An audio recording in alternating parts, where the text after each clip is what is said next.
Help support the show by joining the Patreon or becoming a YouTube member. Also, hit that like button and subscribe if you want more Browns-focused content. So while I'm here in Frisco, Texas, the Pittsburgh Steelers have announced that their head coaching search is over. And this one, I'm not going to lie, I did not see coming. Because the rumor and the expectation was that the Pittsburgh Steelers were going to hire Chris Shula. And that made a ton of sense.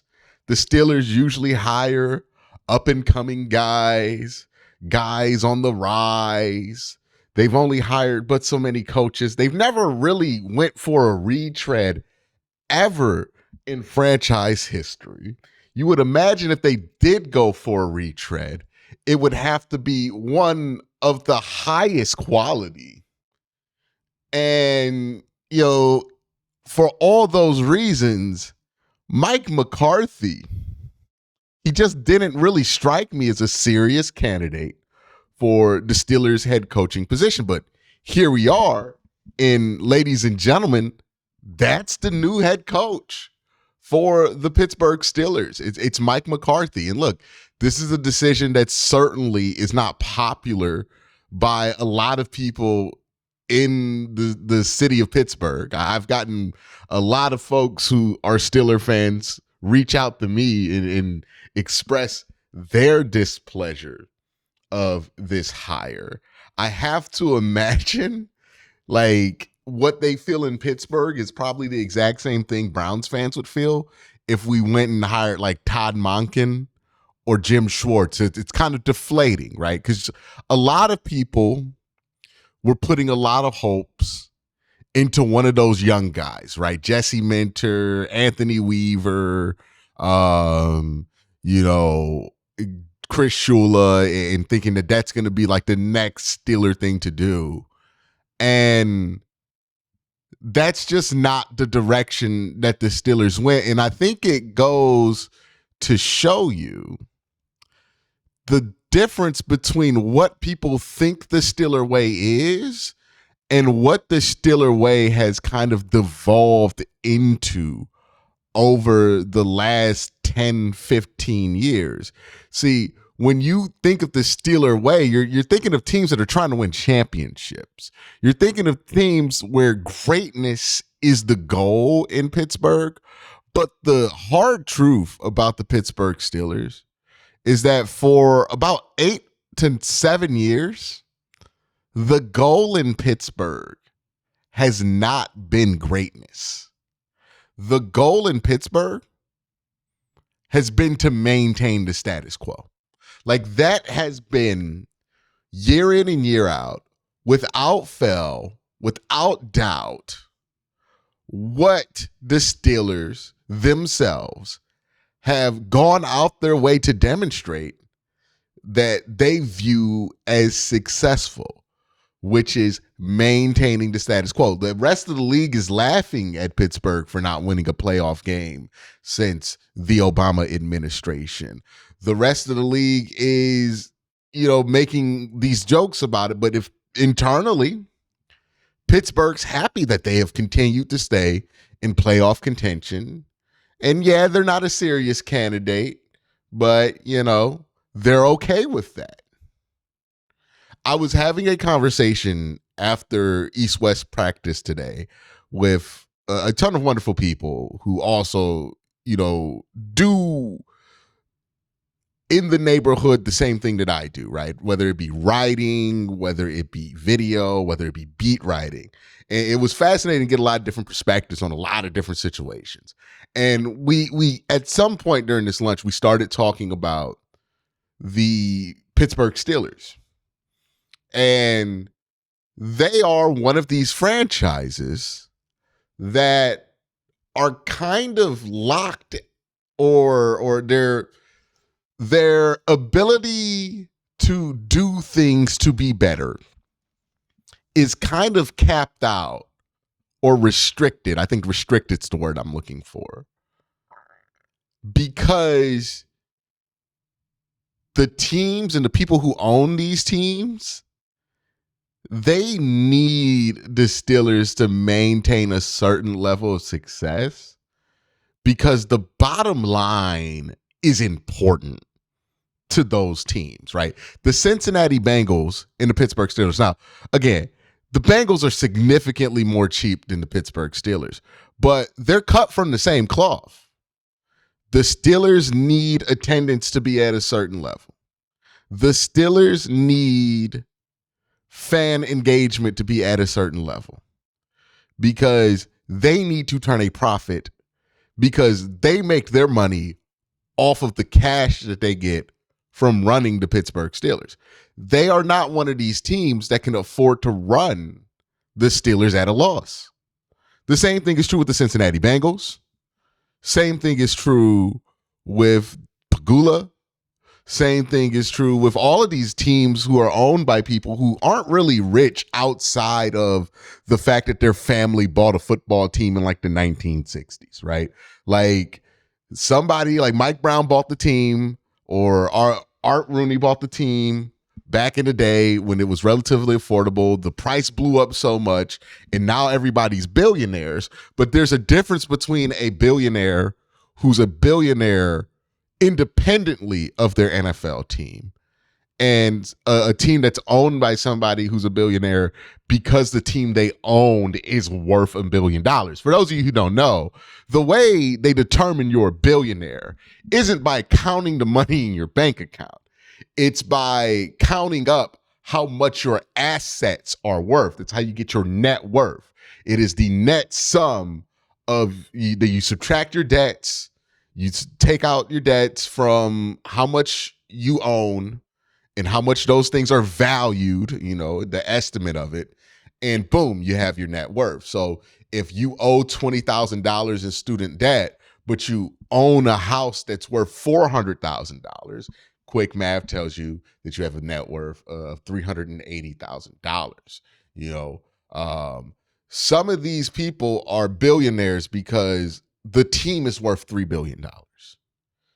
But they don't have $3 billion in cash to go to. They don't have large cash reserves to go to because the cash that they do have has to go back into the business. They have to actually run their football team like a business. And a lot of these teams are owned by people who run their football teams not really as a business, but as an operation to win football games. And on one hand, you can kind of like respect that these teams aren't owned by like the super omega wealthy people in the world, and that they do have to worry about, kind of small business principles. It makes them a little bit more relatable. But if we're talking about their ability to win games and the kind of decisions they're going to make, that stuff factors in. Pittsburgh, they hired Mike McCarthy not because they think Mike McCarthy is going to bring them a Super Bowl, not even because they think Mike McCarthy is like the most incredible coach, but they think Mike McCarthy is the safest bet to not fuck it up. They're hiring Mike McCarthy to maintain the status quo. They're hiring Mike McCarthy to try to change things, but change things very little. It's incrementalism by the Pittsburgh Steelers. That is the attempt. It's funny, for years I used to joke that Mike Tomlin's resume is not that different from Mike McCarthy's, to make a point that Mike Tomlin was overrated. People talk all kind of dog shit about Mike McCarthy, and some of it is warranted. A lot of it is warranted. Sometimes it goes over the top with Mike. I think Mike was a decent coach. He's not necessarily the most terrible coach to ever exist, but he certainly has his flaws, and those flaws have been exposed throughout his career. But people talk about those flaws with Mike McCarthy. With Mike Tomlin, people never talked about the flaws because they were just so wrapped away with the story of Mike Tomlin. But that's what this hire for Pittsburgh was all about. It wasn't about who they felt like could lead the team for the next 20 years. Mike McCarthy's not going to do that. He's not that kind of coach. This was about maintaining the status quo. And to Pittsburgh, Chris Shula felt like too much of a risk. Anthony Weaver felt like too much of a risk. They want to maintain the status quo. And that's what they are focused on. And the status quo for Pittsburgh is something that the fans are not happy with. And I think that's why we're seeing Steeler fans be as unhappy as I've ever seen them in my life. We got more to talk about when it comes to this, but it's time to pay some bills and thank my sponsor, Sleeper. Hey, have you ever heard of the Sleeper app? Well, here's a fun secret. It's not just for fantasy leagues. It's great for fantasy leagues. I personally have used it for years with my college friends to play fantasy football and to do pick'em leagues, all sorts of fun stuff like that. But the Sleeper app also gives you news. It gives you scores. You can also try to turn your football knowledge into real money. Just download the Sleeper app and pick more or less on your favorite players with more stats than any other daily fantasy app. Just choose 2 or more of your favorite players from pregame or live. Pick more or less from the predicted stats, and you could win up to 100 times your money if your picks win.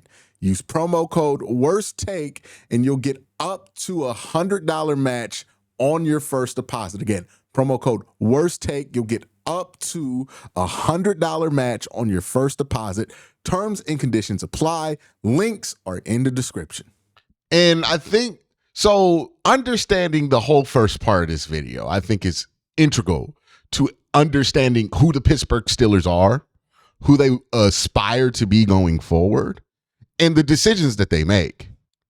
You know, as surprised as I was to see Pittsburgh play it this safe, there was a part of me that felt stupid for even being surprised by it because, you know, of course, this is something Pittsburgh would be willing to do. Because it screams to me too, by the way, that they didn't want to fire Tomlin. I think Tomlin really just kind of bowed out, man. Like, I don't think they wanted to fire Tomlin. This is a hire you make when you get caught off guard by Tomlin stepping down. So, you know, I thought they were basically working out a gentleman's agreement. You step down after the season, we'll trade you next year. I think Mike Tomlin legitimately was like, you know what? I ain't got it. Let me step aside. Let me move on. And I think Pittsburgh was caught off guard, and I think that's why they went with Mike McCarthy. Again, they want to maintain that status quo, and they weren't prepared because, like, if you look at how Baltimore moved, and they're another team that moved off their coach after like 18 plus years, Baltimore basically went with the successor plan, right? They let go of John Harbaugh, and they went after Jesse Minter, who, you know, if John Harbaugh had stepped away at a different time, could have just been the heir apparent to John Harbaugh, right? They come from the same tree. Doesn't mean they're the same type of coach, but, you know, they're both familiar with each other. There's a connective tissue between what the Steelers had, I mean, not the Steelers, the Ravens had with John, and what they moved on to with Jesse Minter. We'll see if that works out, but that feels like a plan that didn't catch them off guard. You know, with this Steelers hire with Mike McCarthy, one, it's un-Steeler-like in the traditional sense where we're thinking about how the Steelers had done things like 20, 30 years ago. But they're not the same franchise today that they were 20, 30 years ago. Their goals aren't the same that they were 20, 30 years ago. And I think this hire reflects that. And if we're being honest, like the more and more years go on, and you know, I know Steelers fans in chat are going to get mad at me when I say this, but the more and more Pittsburgh starts to look real familiar to Browns fans, right? Like this Mike McCarthy hire, it feels real familiar to Browns fans. How they've moved over the last few years, the amount of quarterbacks that they started. I mean, this shit feels, they're going to start building on a quarterback jersey of their own in Pittsburgh. You know, this shit feels familiar. This is not the same black and gold franchise that, you know, we grew up that was striving for greatness. This is a franchise that has decided that the bottom line is king, that they need cash, and they're not making enough cash to be competitive. So they're okay with being competent. And Mike McCarthy is a competent hire. You will be a competent football team with Mike McCarthy. You will have a competent offense with Mike McCarthy. You will not be an embarrassment with Mike McCarthy. And you might be able to bring Aaron Rodgers back. Apparently, they patched it up behind the scenes, and this might have been a move Pittsburgh made to keep Aaron Rodgers. I don't know. We'll find out more as the weeks go on, but this was about maintaining the status quo for Pittsburgh. That's what Pittsburgh is interested in. They are no longer interested in taking any risk to being great. They are only interested in incrementalism and maintaining the status quo. That is the Steelers' MO. When you understand that, every decision Pittsburgh makes going forward makes a lot more sense as far as where the source of those decisions are coming from. They're trying to maintain status quo. That is their priority. Winning Super Bowls has taken a backseat to that. How do I feel about that as a Browns fan? I mean, like, look, that's the Steelers shit. If that's what the Steelers want to do, if Steelers fans are okay with it, which they're not, that's their business. I'm just observing from my vantage point, not being overly attached to the Steelers. I'm not emotionally attached to whether the Steelers are going to be good or bad this year. If they're bad, awesome, that's fun. But if the Steelers are good, it's not going to break my heart. It's happened before. I'm watching what they're doing, and I'm just being honest. Like, it feels like incrementalism. It feels like a franchise that's okay with being okay. And that's the goal there in Pittsburgh. And that's a departure from what Pittsburgh has usually tried to strive for. That's my thoughts on the Mike Tomlin, not the Mike Tomlin. What a slip there, right? Because, this is basically Mike Tomlin with an offensive background, and maybe that'd do it for Pittsburgh. But that's my thoughts on the Mike McCarthy hiring. You guys let me know what you think in the comment section down below. Y'all have a great day. Have an even better night. Peace.